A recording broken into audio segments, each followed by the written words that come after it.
Anime begins in Japan with an orphan boy named Kazuya. He was on his way to a convenience store to get a meal for himself when he saw a thug who was about to attack two girls. So he jumped in to save them, and in the process, he got stabbed by the thug and died. But at least he was happy he saved the two girls behind him. With that, he opened his eyes in a whole new world as a 3-year-old boy named Kane. Naturally, Kane freaked out seeing himself as a whole new person, and his mother, Sylvia, thought it was a normal reaction since Kane was unconscious for a week. That's why they left to bring some soup for him. So, in some alone time, Kane at least got the gist of the situation, that he had been reincarnated after saving those girls. While checking himself out, Sylvia came in and thought Kane needed a nappy change. After that, he got many answers out of Sylvia. He's the son of Graham and Sarah, and he has a 2-year-old sister, Rain. Sarah is Graham's second wife, and from his first wife, he has 2 sons, making Kane the 3rd son of a high-ranking noble. Graham is a margrave who oversees the south of the kingdom and defends against monsters with adventurers. Kane got excited hearing all about magic and such, but he was still too young to try it out. For the time being, Kane showed his ability to study and asked for some books about magic. However, they still disapproved because a person must be baptized at the age of 5 to use magic, though Kane had already learned a basic spell.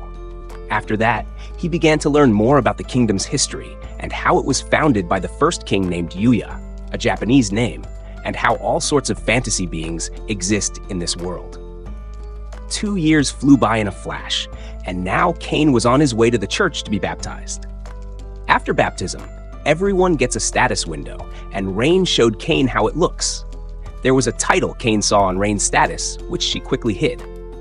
Then they came to church for the blessings, and just as Kane took a knee, all the statues began to shine, and Kane woke up in front of all 7 gods. The god of reincarnation told him that it wasn't necessary to stop that thug. He could have fallen down, and the thug would have been subdued by the people. So, in simple words, Kane died a meaningless death. But because it was a good deed, the god of earth asked her to reincarnate Kane here. Kane liked his new life with his family, so seeing that, all the gods, one by one, gave their blessings to Kane. Afterward, Graham wanted to take a look at Kane's status. But Kane made up an excuse that he had a stomach ache and ran off to see his status privately. He saw his level was off the charts. Normally, level 5 is the highest, but Kane was at level 10, not to mention the blessings of 7 gods and the title of God's Chosen. At least the god of creation gave him a camouflage skill with which he hid all his titles. But he forgot to hide his magic power, the item box, and the judgment skill, which is also overpowered. That's why Graham asked his butler and Sylvia to never speak of this to anyone else.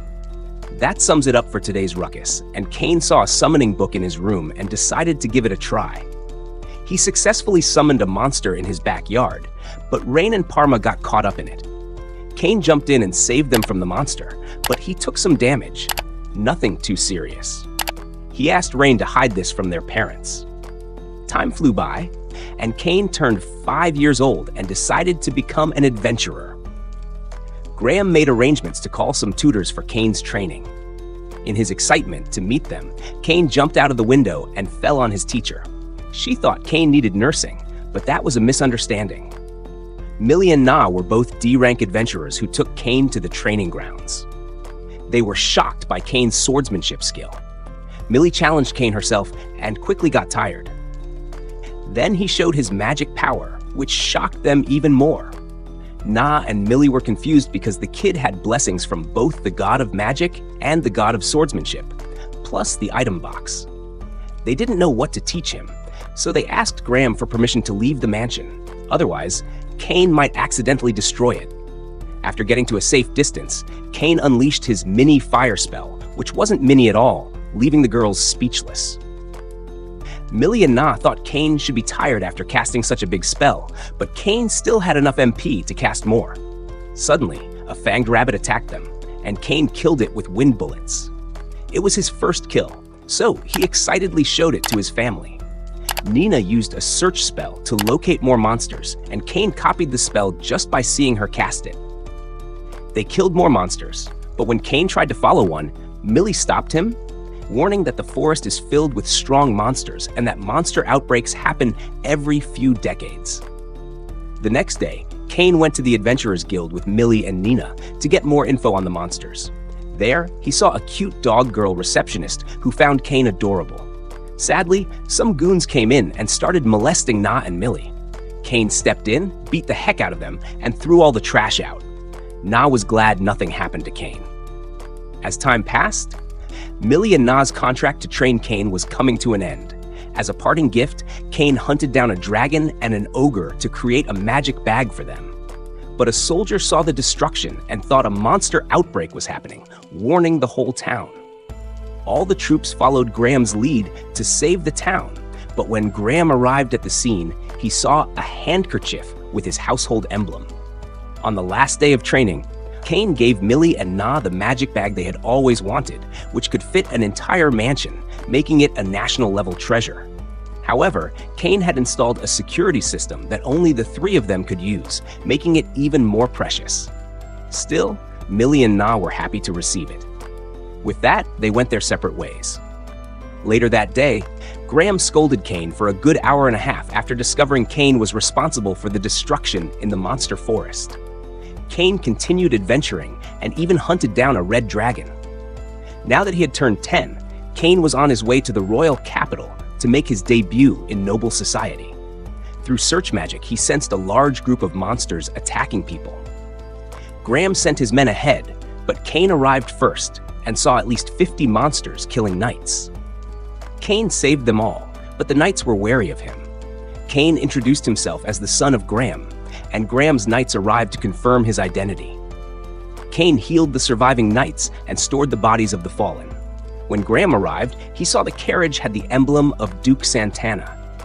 Inside was the Duke's daughter, Miss Silk, and the King's daughter, Princess Tellys, both beauties. They were still scared, so Kane used a relaxing spell to calm them.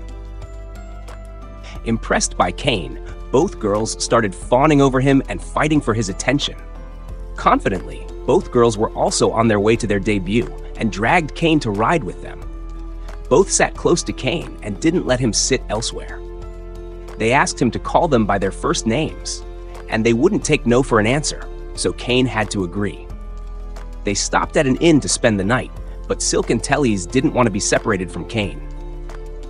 Graham tried to explain it was inappropriate for a boy to stay with two girls, but the girls insisted they were still scared after witnessing the earlier attack. Kane had to give in and stay with them in their room. Silk and Tellys joined their bed with Kane's to sleep side by side. It was a good situation for a newcomer like Kane, but it made him anxious, so he stayed up all night while they cuddled him. The next day, they arrived at the capital safely. But the girls still didn't want to be separated from Kane.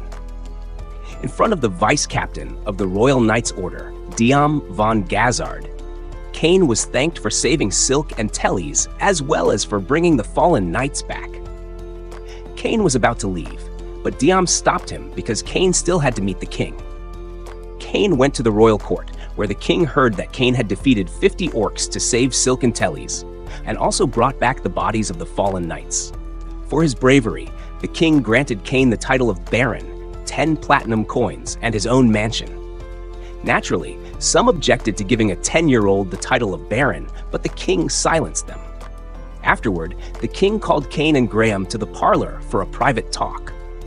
Duke Eric once again thanked Kane for saving Silk and Tellys. Then, both fathers offered their daughters' hands in marriage to Kane. Surprised, Kane was reminded by the king of everything that had happened. If word got out that Silk and Tellys had slept with Kane, no one would marry them. That's why they wanted Kane to take responsibility. With no way out, Kane accepted the engagement with both Silk and Tellys. Both girls were happy, and they began recalling what had happened that night. As the story continues, Kane goes to the gods to discuss his status, which was inhumanly powerful. Zenos, one of the gods, suggested that Kane become a demigod. But first, Zenos asked Kane to bring some kind of entertainment to the world, like a game. Kane thought about it and ran off from the girls, who were shopping outside. There, he met Parma, whom he hadn't seen in a long time. She was helping her uncle with his shop, which sold various unique items. Kane asked Tanis to build a game of Reversi, showing him how it should look. Tanis agreed to give it a try. While Cain was leaving, his sister Rain was waiting for him outside, upset that he had bailed on her. But Cain sweet-talked her with compliments, and she forgave him. Rain showed him all the dresses she had bought, but Cain quickly grew tired of it. The next day, Tanis called Cain and showed him the finished product, a perfect replica of the game. Cain showed Tanis how to play, and Tanis instantly saw the potential for future profits. Cain suggested creating 2 versions of the game, one for nobles and one for commoners, which would increase sales. The only problem was funding, but Cain covered the costs immediately. Tanis then signed the contract under the name of the god of commerce. The game became a huge success, even among the 7 gods. In the midst of all this, Cain forgot about his debut ceremony.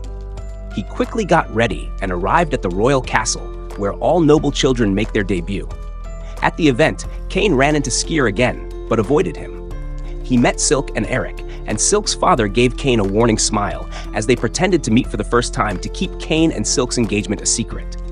Cain, however, couldn't help but charm Silk with compliments, like a smooth player. Graham, observing, told Eric that Cain was used to complimenting Rain, as the tomboy could get upset otherwise. Soon after, the king, his wife, and their daughter made their grand entrance. One by one, the nobles gathered to greet them. When Cain's turn came, he charmed the king's family just as he had with Silk. Even the king was surprised by how good Cain was with the ladies, who ordered Cain to meet him after the party to discuss the future. Afterward, Sarah and Graham mingled with other nobles while Silk stayed with Cain. Tellys was still busy, so Cain and Silk hit it off like a natural couple. Cain asked Silk to call him by his name without any titles. Just then, Koron's son approached, expecting Silk to fawn over him. However, Koron's son and his friends tried to look down on Cain. They thought Cain's father was merely a baron, the lowest-ranking noble, and demanded Cain apologize for addressing the son of a count too casually. Cain tried to calm him down, but Koron's son challenged Cain to teach him a lesson, confident in his magic skills. One of the boys cast a mini fireball, but it was laughably weak. The second boy attempted the same, but it too was unimpressive. Silk intervened, revealing that Cain was not just any baron, but the son of Margrave Graham, and that he had saved her and Tellys from 50 orcs. This revelation shocked the boys, who quickly ran off, embarrassed. Silk knew Cain had been playing with them all along. Soon after, Cain received the key to his new mansion from Prime Minister Magna. Excited, Cain rushed off to check out his new home, only to find it in a rundown state. Using his magic, Cain fixed and remodeled the entire mansion, repairing everything in record time. His personal maid, Sylvia, arrived with a few other maids and a butler, ready to start the cleanup, only to find that Cain had already done it himself. Colin then reminded Cain that his brothers were coming to visit. Cain hurried to his other home to meet Jean and Albec, his older brothers from Graham's first marriage. Both brothers were proud of Cain for earning a noble title and a mansion. After meeting them, Cain took his father, mother, and sister to see the mansion. They liked the place, but felt it was too empty without decorations. Graham casually suggested Cain decorate it with paintings, vases, or even monsters. Cain decided to place a monster he had hunted in the hallway. Soon after, they heard a scream. Cain and Graham rushed downstairs to find that Cain had put down a red dragon, a creature so dangerous that even an A-rank adventurer party would struggle to defeat it. Then, they heard another scream. This time it was Sarah, shocked to discover a modern toilet system that worked automatically. Graham was confident that visitors to Cain's mansion would be very impressed. Cain didn't know that all nobles who own a house are expected to host a small gathering as a debut party. Since Cain had become a baron, he needed to arrange this gathering as well. However, he couldn't invite the king because only counts or higher-ranked nobles could extend an invitation to the king. The king, however, called Cain because he hadn't received an invitation. Cain quickly made up an excuse, saying he wanted to give the invitation in person. This saved him from a potential disaster, and he handed the invitation to the king. The night of the party began, and everyone loved the food and drinks Cain had prepared. The queen especially loved the toilet system Cain had installed. The king, curious about the toilet's functionality, tried it himself, and afterward told Cain to upgrade the royal castle's toilets in the same way. Everything was going smoothly, and the guests were pleased with the party and its arrangements. However, Cornel arrived, looking to stir up trouble. He never liked Cain from the start and insulted everything Cain offered, calling him a disgusting pig. Cain stalled him until the king arrived. Seeing the king, Cornel quickly backed off, realizing he had overstepped. The king, aware of Cain's tactics, scolded him for using him as leverage. But for today, our video ends here. Stay tuned to watch the next part of the story. Rio wakes up surrounded by clouds, standing before an angel. The angel begins by telling him that he has recently died, yet he won't be heading to the afterlife just yet. In short, Rio has become the latest victim of the infamous truck. Now it's up to Michael to send him off to a new world to begin a fresh life. According to Michael, Rio won't be given any special mission or grand objective in this new world. He's free to live as he pleases. When Rio expresses his desire for a peaceful and laid-back life, Michael has no objections. But before sending him off, Michael needs to give Rio a quick overview of the world he'll be reincarnated into. The world is called Phi, a magical land where about 20% of the population can use spells tied to their natural elemental affinity. In Rio's case, his strongest affinity is with the water element. Since Rio asked for a peaceful and laid-back life, Michael went ahead and prepared a cozy little house for him. As a starter kit, he included 2 tutorial books, a knife, and even placed a protective barrier around the house to keep monsters at bay. As part of his beginner's kit, Michael has provided Rio with an ice house stocked with enough food to last 2 months, ensuring he won't face hunger anytime soon. Additionally, Michael included a guidebook containing detailed information on every monster Rio might come across in the region. While this will be useful for dealing with the forest's creatures later, Rio's current focus is on testing out his newfound magical abilities. He steps outside and shouts the spell, "Water, water, come forth," which instantly forms a sphere of water in his hand. Magic turns out to be much simpler than he imagined. Even more surprising, he can cast the same spell just by visualizing the water ball. So, saying the incantation isn't actually required. Now that he's confirmed he can use magic, he heads straight to the bathhouse and begins filling the tub with water. However, he quickly notices a problem. He only knows how to produce water, and there's no way he's going to enjoy a bath that isn't hot. So, he goes outside and tries to build a fire to heat the water manually. The only issue is he has no clue how to start a fire this way. After a while, he gives up and lies on his back in defeat. But as he stares up at the sun, an idea hits him. Rio grabs a basin, fills it with water, and begins focusing on it, trying to compress it while drawing out the heat. Slowly, ice starts to form. With a bit more effort and practice, he manages to shape the ice into a makeshift magnifying glass. Using it, he harnesses the sunlight to start a fire. With the fire finally going, he heats up his bath, which was filled with ice water. By the end of his first day, he's finally able to unwind and enjoy a proper soak. Now that he's mastered making ice, Rio realizes the opposite should also be possible. If he can remove heat to freeze water, he should be able to add heat to create warm water. This becomes his next goal, something he'll need to practice in the coming days. The following morning, as Rio eats breakfast, he starts to think. With only 2 months' supply of food from Michael, he knows he'll need to hunt soon to restock. But he doubts a mere knife will be enough to fend off the forest monsters. So, he resolves to begin practicing his attack magic.